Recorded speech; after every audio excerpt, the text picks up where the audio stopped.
એટલે એનો એક ફોટો પાડી લેવો. મિત્રો આજે અહીંયા ગ્રાઉન્ડમાં જે બાપા તમારું નામ શું? અમરાભાઈ કરીને જે આવ્યા છે માલધારી, એ લોકોનું આ રીતે એક જીવન હોય છે કે એના માલઢોરને આ રીતે એ લોકો રાખે છે. તો આપણે એની પાસે થોડો ઇન્ટરવ્યૂ લઈએ અને એનું જે રેસિડેન્સ કહેવાય છે, જે આની પહેલાં આપણે વિડીયો આપેલો હતો એ બીજા ભાઈનો હતો, પણ આ લોકોનું જે એ લોકો ઊંટ લારીમાં જે રેસિડેન્સ બનાવે છે, ઓલામાં કોઈ નો, તો આપણે છે ને જોઈએ કે આ એનો છોકરો આવે છે કે આ ઝૂંપડું જે છે, બેટા અહીંયા આવો, અહીંયા આપણે છે ને અંદર કેવી રીતની વ્યવસ્થા હોય એ જોવું છે. મિત્રો આ રીતે એમનું આ એક ઝૂંપડા આવી રીતનું બનાવેલું છે. આ લોકોએ હાથે જ એવું બનાવેલું છે. આ ફોલ્ડિંગ બધું રાખે છે સાથે.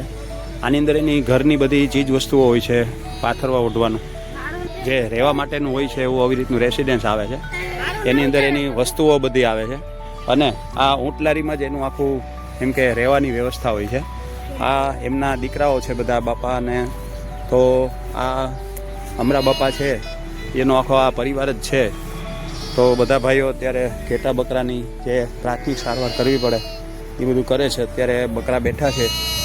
આ એમના દીકરાના દીકરા છે. તારું નામ શું બેટા? હે? સામત. અને તાર રણમલ રાણાભા ને? આનું નામ સામતભાઈ, નાનો છે એનું. Very good. તો આ બંને ભાઈઓ છે અને એ બાપાના પૌત્ર છે. એ લોકો પણ અત્યારે આ ઘેટા બકરાની સાથે રહે છે. મિત્રો આ લોકોનું જીવન એક કુદરતના આધારે હોય છે આખું, અને એમનું આ એક જે ગ્રાઉન્ડમાં જ્યાં જગ્યાને કોઈ બીક લાગતી નથી, કારણ કે એનું જીવન જ આખું કુદરતના ખોળે હોય છે. બાપા સોલાર લાઇટ ચાલુ છે? સોલાર ચાલુ છે? સોલાર બંધ છે. આ લોકોએ સોલારની પણ વ્યવસ્થા રાખી છે, કારણ કે અહીંયા એને બિચારાને રસ્તામાં કોણ લાઇટની સુવિધા આપે, કારણ કે માલ ઢોર ભેગા હોય એટલે એને રાત્રે બેટરીનો પણ ઉપયોગ કરવો પડે છે. તો એને દીપડાની, સિંહની બધી જે અત્યારે જંગલી જાનવરની બીક લાગે, ને આ ઘેટા બકરાને તો દીપડાની વધારે બીક હોય જ આ લોકોને.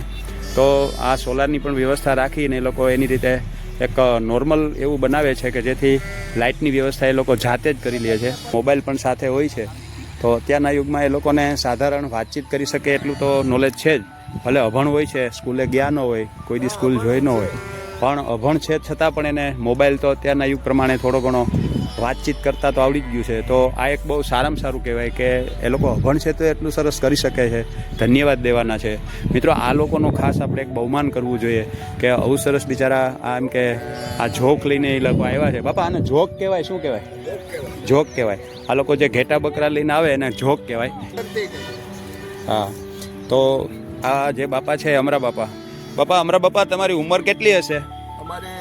70 વર્ષ. અચ્છા, આ તમારો બરા ભાઈ છે? તમારા દીકરાનો?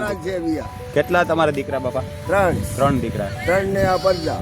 અચ્છા, તો આ તમારો આખો પરિવાર જ છે? એટલે તમારે હવે ખાલી ભેગું રહેવાનું, બાકી ચારવા માટે ભાઈઓ જ બધા જાય? 3 દીકરા જાય, બરાબર. અને આ બાકીના એના બધા સંતાનો છે. તો પહેલાના જમાનામાં બાપા આવું હતું કે અત્યારે જ આ બધું તમને વધારે? પહેલા જમાનામાં આવું નહોતું. આ દેહારો હતો, પણ હવે આ બધું નવીન છે.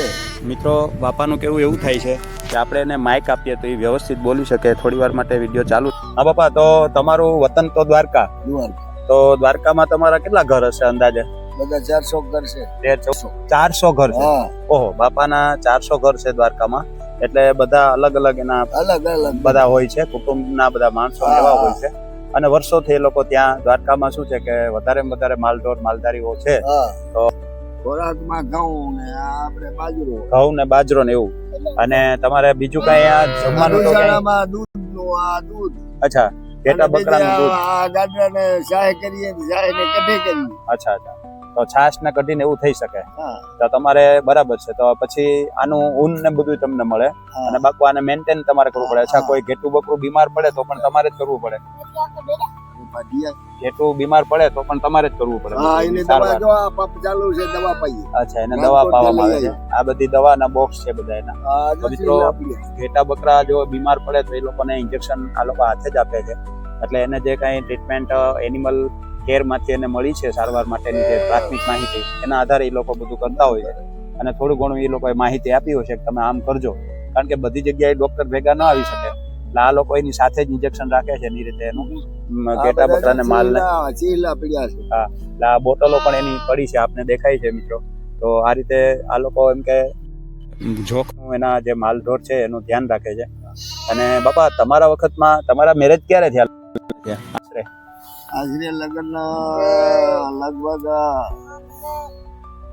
25 વર્ષની ઉંમરથી થઈ ગયા. આજે અમને 75 વર્ષ થયા. ઓહો, દાદાની એ જમાનામાં 25 વર્ષની ઉંમરે મેરેજ થઈ ગયા હતા, લગ્ન થઈ ગયા હતા. આજે એના 75 વર્ષ થવા આવ્યા છે. તો તમારામાં કેવો રિવાજ છે બાપા કે છોકરી જોવા જાય કે એવું કઈ હોય? ના, એ કઈ નંબરે અમારે હગવાલા પાસે વાત કરી દઈએ તો એ હક પણ થઈ જાય. અચ્છા, હગાવાલા પાસે વાત કરે ને પણ થઈ જાય. અચ્છા, તો દીકરી છે એ ભણેલી ન હોય, કારણ કે એ તો આ રીતે ભેટાચારમાં જ હોય, તો એ લોકોને કઈ વાંધો વિરોધ ન હોય ને કે ભાઈ અમારે ભણેલું જોઈએ કામ કરે? તમારામાં કોઈ ભણે ખરા? ભણે, હવે તો ભણે છે આજ 10 વર્ષ. અચ્છા, તો તમારા છોકરા કોઈ ભણેલા ખરા? કેટલું મારા પોતરા 3 ભણેલ છે. એક 9 ચોપડી ભણેલ છે, એક 7 ભણેલ છે. અચ્છા, તો ઈ છોકરાઓ ક્યાં છે? અહીંયા સાથે નથી? ઈ છોકરા સાથે નથી, કરે છે. અચ્છા, એ ઘરે છે. ઈ ત્યાં શું કરે? એનો ધંધો? ઈ ધંધો કરે છે, ગાડી હાકે. અચ્છા, એ જે ઓલે પછી નાખે સુસુબી. અચ્છા, જેસીબી હાકે. હા, એક છોકરો ગાડી, બીજો છોકરો ગાડી હાકે. અચ્છા, બરાબર. આ રીતે એ લોકો એને પ્રોટેક્શન માટે કૂતરો પણ રાખે છે. તો અહીંયા સિંહ દીપડાની બીક હોય એ લોકો રાખે છે. બીજું એ લોકો અહીંયા આ બાજુ રાખ, આમ ફેરવી નાખ તો મોટું એને, એટલે આપણે એનો ફોટો પાડી લઈએ. તારો પણ આવી જાય, એનો તારો નહીં તો આનો આવી જાય. અરે ભાઈ, એનો ભલે પડી જાય. જો તો આ રીતનું એ કૂતરાને પણ સાથે રાખે છે. આ કૂતરો એને ખૂબ જ વફાદાર હોય છે. તો માલઢોરનું ધ્યાન રાખવા માટે લક્ષ્ય એને કહીએ ને કે ઓલા દંગે જાન આ વાં જાન તોય વયો. અરે વાહ, એટલે બાપાનું કેવું એવું થાય છે કે જો કૂતરાને આદેશ કરે કે ભાઈ તું ત્યાં જા ને પેલી બાજુ થાય એટલે દોડીને ભાગે. અત્યારે એક જ કૂતરો છે પણ બહુ સરસ રીતે ધ્યાન રાખે છે. એ ધ્યાન રાખે બધું. અને માલઢોરનું કાયમ માટે ધ્યાન આ કૂતરો જ રાખે છે મોટે ભાગે. બાકી લોકો આ રીતે સાંજે દોરી બાંધી દે છે. એને સોલારની સિસ્ટમ છે, એટલે એને કહેવાય જે આપણે ઝાટકો, જે દેશી ભાષામાં ઝાટકો કહેવાય, એ માલઢોરના રક્ષણ માટે ને દીપડા કે કૂતરા બહારના ન આવે કે બીજા હિંસક પ્રાણીઓ ન આવે એના માટે એને પ્રોટેક્શન માટે આની જાળવણી માટે એમ કરવું પડતું હોય છે. દાદાનું છે. હવે આ બકરા ઘેટા બધું અત્યારે ચરવા માટે જાય છે, તો એ લોકોનો સમય થાય ત્યારે જ એ લોકો લઈ જાય. પહેલા એને ટ્રીટમેન્ટ આપી દે, બધી દવાની બધી, અને બચ્ચાને બધા એને જે કાંઈ એને દૂધ આપવાનું એ બધું અપાવી દે. તો હવે પછી લોકો આખો દિવસ ચરાવશે, એને જમવાનું શું થાય બાપા? આ લોકો લઈ જાય માલઢોર, એના ભેગા રોટલા બનતા જાય ને દૂધ દોઈને ખાઈ જાય. અચ્છા, તો એને બીજું શાકભાજી કઈ ન જોઈએ? નહીં, શાકભાજી નહીં, માથે ચટણી લહણ વાળી લડીને લેતા જાય. એટલે દૂધ, રોટલો અને ચટણી કાયમ માટે આજ ખાવાનું? કાયમ માટે એ છે. પછી કોઈ કામમાં જાય તો બકાલું લેતા આવે, વળી કઈક શાક કરે. ક્યારેક શાક થાય છે. એ લોકોને રેગ્યુલર આપણી જેમ દાળ ભાત શાક ને બપોરે સરસ જમવાનું એવું હોતું નથી. એ લોકોનું તો આ રીતે એમ કે આ બધી રીતે માલને ફેરવવાનું. ઊંચી ડિગ્રી વાળા માણસ નથી, બધા સાધારણમાં છે. ભગવાન બધું આપી દે. બાકી એનું રોજનું નક્કી ન હોય કે ભાઈ કે દિવસે શું મળશે. જ્યારે જે મળે એના ઉપર આધાર. એટલે મળી જાય તો શાકભાજી પણ કરે છે, પણ બાકી રોજના માટે એ લોકોને ખાવા માટે આ જે માલઢોર ભેગો હોય એમાંથી બપોરે એમ કે એ લોકો અહીંથી રોટલા અત્યારે સવારે ભેગા લઈ જાય અને પછી ત્યાં બપોરે દૂધ દોઈ અને પછી એ રીતે દૂધ અને રોટલો અને લસણની ચટણી આ રીતનો એનો ખોરાક હોય છે. એને કાંઈ બીજા દાળ ભાત શાક રોટલી પાપડ દહીં છાશ અથાણા એવું કાંઈ જોતું હોતું નથી. અને આ એનું એક સાત્વિક જીવન છે. એટલે એ લોકો બીમાર પણ ઓછા પડે, કારણ કે કુદરતના ખોળે એને રહેવાનું છે. એના છોકરાઓ પણ અત્યારે શરદી ઉધરસ થાય કે એવું ન હોય. આપણા છોકરાઓને સાધારણ બાબતમાં પણ શરદી ઉધરસ થઈ જાય મિત્રો, પણ આ લોકોને શરદી ઉધરસ કે કાંઈ થતું નથી. આ છોકરા બધા અત્યારે શાંતિથી રમે, આનંદ કરે એવું થાય છે. તો મિત્રો, આ રીતે આ લોકોનું જીવન એક બિલકુલ કુદરતના ખોળે છે. અને બાપા, તમારા વખતમાં આ જે અત્યારે એમ કે જે જમવાનું બનતું એ અત્યારે કોઈ મહેમાન આવે તો આપણે શું બનાવીએ? તમારા ઘરે કોઈ મહેમાન અહીં કોઈ આવતા હશે, આવે કોઈ? તમે અત્યારે વગડામાં હો તો મહેમાન આવે? મહેમાન આવે, કોઈ હગું વાલું આવે ને તો એને ખીર બનાવી નાખીએ, દૂધ ને રોટલા કરી નાખીએ, કોઈ એવું કરી નાખીએ, જમવાનું થઈ જાય. અચ્છા, ચોખા રાંધીએ. અચ્છા, એ ચોખા દઈએ. વાહ વાહ. તો બાપાનું એવું કાંઈ કહેવાનું થાય છે કે જો મહેમાન અહીંયા કોઈ આવે જ નહીં, એના વતનમાં જ આવે, પણ ઇનકેસ કોઈ આવ્યા તો એ મહેમાનને એ લોકો અહીંયા જે આ ઘેટા બકરાનું દૂધ હોય એમાંથી ખીર બનાવી આપે. એટલે રોટલા અને ખીર ને એવું બધું દેશી ખાણું એનું હોય છે, અને એ રીતે એનું સ્વાગત થાય છે. અને એ લોકો એને ખ્યાલ હોય એટલે વધુ રોકાતા નથી, ખબર અંતર પૂછીને જતા રહેતા હોય છે. તો આ રીતે આ એક એનું એક આ જીવન છે આખું. અને બાપા તમે કેટલા વર્ષના હતા ત્યારથી આ તમે સંભાળ્યું છે માલઢોર? અમારો બાપ દાદા થી છે, પણ અમે તો બચપણ થી જ આ ધંધો કર્યો છે. બીજું કઈ તમે ભણવા ગયા છો કોઈ દિવસ સ્કૂલ? કોઈ દી એક અક્ષર ના. વાહ, બાપા ભણેલા નથી પણ જ્ઞાની બહુ છે અને સમજદાર છે અને મગજના શાંત છે, બહુ વ્યવસ્થિત માણસ છે, મજા આવે એવા છે. એના છોકરાઓ પણ બધા બહુ ભાઈઓ બધા શાંત સ્વભાવના છે, બહેનો પણ બધા કામ કરે છે, જે અવાજ નથી આવતો. આ લોકો આટલા મોટા પેલામાં રહે છે પણ કોઈ ચર્ચા નથી, કોઈ બાબત નથી, કોઈને મોટા અવાજે બોલવાનું નથી થતું. તો આપણે મિત્રો આ પણ એક આ લોકોના સંસ્કાર ગણો કે જે ગણો તે આ માલધારી લોકો છે તો પણ કેટલા સરસ રીતે એની જિંદગી જીવે છે. એક આપણને એક પ્રાઉડ થાય છે, ગર્વ થાય છે કે આપણા દેશમાં આ રીતે પણ એક જીવન જીવવાવાળા માણસો બેઠા છે કે જેને કોઈ જરૂરિયાત છે જ નહીં. એ લોકોને કોઈ વસ્તુ એવી નથી કે આના વગર ન ચાલે, બધું ચલાવવાનું જ છે, કારણ કે એ કુદરતના ખોળે છે. એટલે એને બીજું અહીંયા વ્યવસ્થા મળે એનાથી આને આનંદ કરવાનો, એટલે કુદરતનો મોટો ટેકો એવું એનું કહેવાનું થાય છે. તો આ રીતે મિત્રો એને પણ એક જે સાથ સહકાર જોઈએ એ આપણે આપવા માટે બંધાયેલા છીએ. ભારતના નાગરિક તરીકે આપણે એમને પણ જરા એનું બહુમાન થાય એવું આપણે ઈચ્છીએ છીએ. આ માલધારી લોકોને કારણે જ આપણા દેશમાં દૂધની જરૂરિયાતો પૂરી પડે છે અને એને પૂરતા પ્રમાણમાં ભાવ મળે, એને પૂરતા પ્રમાણમાં એને ઘાસચારાની વ્યવસ્થા થાય એવું પણ જો થાય તો પણ ખરેખર એક આશીર્વાદનું કામ થશે મિત્રો. મજા આવે ને એને કોઈક સાંભળનાર વ્યક્તિ જોઈએ છે કે ભાઈ અમારું કોઈક સાંભળે. હજી એ લોકો પાસે આધાર કાર્ડ કે એવું બિચારા પાસે નથી, તો એની પણ વ્યવસ્થા ગવર્મેન્ટે કંઈક અલગથી કરવી જોઈએ કે જેથી કરીને એને ક્યાંય અગવડતા ન પડે. આટલો બધો માલઢોર છે તો એને કોઈક દિવસ કાંઈ બીમાર પડે કે માલઢોર કાંઈ ચોરાઈ જાય કે કાંઈ કોઈ આફતને કારણે કોઈ કુદરતી આફતમાં તો એને પાછું એનું વળતર કેવી રીતે મળે? તો એના માટે આધાર કાર્ડની અત્યારે જરૂર પડે છે, ગવર્મેન્ટના નિયમો છે. તો મિત્રો આ લોકો માટે સરકારે કંઈક આધાર કાર્ડ માટે અલગથી જ વ્યવસ્થા એવી કરવી જોઈએ કે એના અહીંયા જોક ઉપર જ આવીને એનો આધાર કાર્ડની વ્યવસ્થા કરી આપે. મિત્રો આ યુગમાં બધું શક્ય છે તો આના માટે આટલું કરવું જોઈએ એવી મારી ખાસ વિનંતી છે. તો આપણે તો એક નિખાલસતાથી આ વાત કરીએ છીએ, બાકી જો આવું થઈ શકે તો કરવું ખાસ જરૂરી છે. તો આ લોકોને પણ વ્યવસ્થા બધી મળે અને એને કમસે કમ લોન લઈને બીજા ઘેટા બકરા પણ વસાવી શકે. તો બાપા આનો ઇન્સ્યોરન્સ કે કાંઈ હોય તમારે, વીમો કે કાંઈ હોય માલઢોરનો? ના ભાઈ, વીમો અમને હોય, બધું હોય પણ કોઈ દેતું નથી અમને. અચ્છા, બાપાનું કહેવાનું એવું થાય છે કે વીમો ને બધું હોય છે પણ અમને કોઈ આપતું નથી.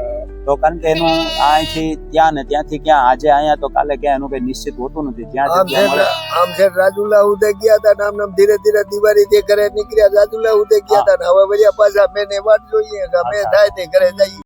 એમનું કહેવાનું એવું થાય છે કે દ્વારકાથી જુનાગઢ થઈ અને રાજુલા એટલે અમરેલી જિલ્લામાં એ લોકો ગયેલા અને માલઢોરને સાચવવા માટે બધે ઘાસચારાની તકલીફ હોય. આમ તો મોટે ભાગે એનું ખેતરમાં જ બધે પડાવ હોય છે. એટલે ખેતરમાં એને શું થાય કે ખેડૂતને ફાયદો એ થાય કે એને બકરાની જે આ ઘેટા બકરાની જે એમ કે મળમૂત્ર હોય એનાથી એને ખેતરમાં ફાયદો થાય અને કુદરતી છાણિયું ખાતર મળે. તો એ લોકો મોટે ભાગે ખેતરમાં, બાપા પડાવ મોટે ભાગે ખેતરમાં હોય ને તમારે? ખેતરમાં હોય, મોટે ભાગે ખેતરમાં હોય. એટલે એ લોકોનું એવું આયોજન હોય છે કે ત્યાં ઘાસચારો પણ મળી રહે, પીવાનું પાણી મળી રહે, એટલે એ લોકોને ત્યાં રહેવું પડતું હોય છે. તો અત્યારે અહીંયા ગ્રાઉન્ડ છે એટલે એ લોકો અહીંયા આવ્યા છે, મોટી જગ્યા છે, વિશાળ જગ્યા છે, તો અહીંયા એ લોકોને મજા આવી. તો આજે પણ એ લોકો રોકાશે અને એના ઘાસચારા માટે હવે બકરાને અને ઘેટાને લઈ જશે. તો આ રીતે વ્યવસ્થા થઈ એટલે થોડો ફાયદો થયો છે. હા, ના ના, રાજનું કાંઈ નથી, તમારું કામ કરો ને. તો આ રીતે બાપાએ એક સાત્વિક આપણને વાત કરી, ખૂબ સરસ મજા આવી. તો બાપા આમાં તમારે અત્યારે જે તમારું ગામ છે ત્યાં તમારે વસ્તી કેટલી હશે અંદાજે? અંદાજે વસ્તી બધે 10,000 છે. 10,000. તો ત્યાં પાણીની બધી વ્યવસ્થા હોય કે તમારે કરવી? પાણીને નર્મદાનું પાણી આવે છે અને ત્યાં નળીઓ હોય ઘરોઘર. હા, અને ડેમડામાં પાણી હોય, સુમાહો હોય. ત્યાં તો અવેડાય હશે ને તમારે? અવેડાય છે. હા. આમ તમારે અત્યારે રસ્તામાં ક્યાંય માલઢોર ને પાણીની જરૂર પડે તો રસ્તામાં જ્યાં અવેડા હોય આ રીતે બાપાએ સરસ રીતે આપણને વાત કરી, ખૂબ મજા આવી. બાપા ખૂબ મજા આવી અને તમે લોકો એમ કે આ જીવન જીવો છો કુદરતના ખોળે એ જોઈને અમને ખૂબ આનંદ થાય છે.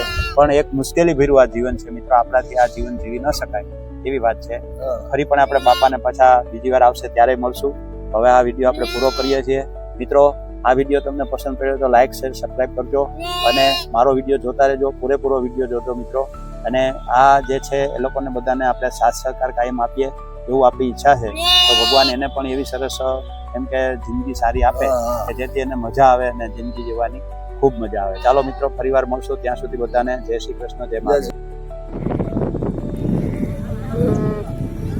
પીવો ને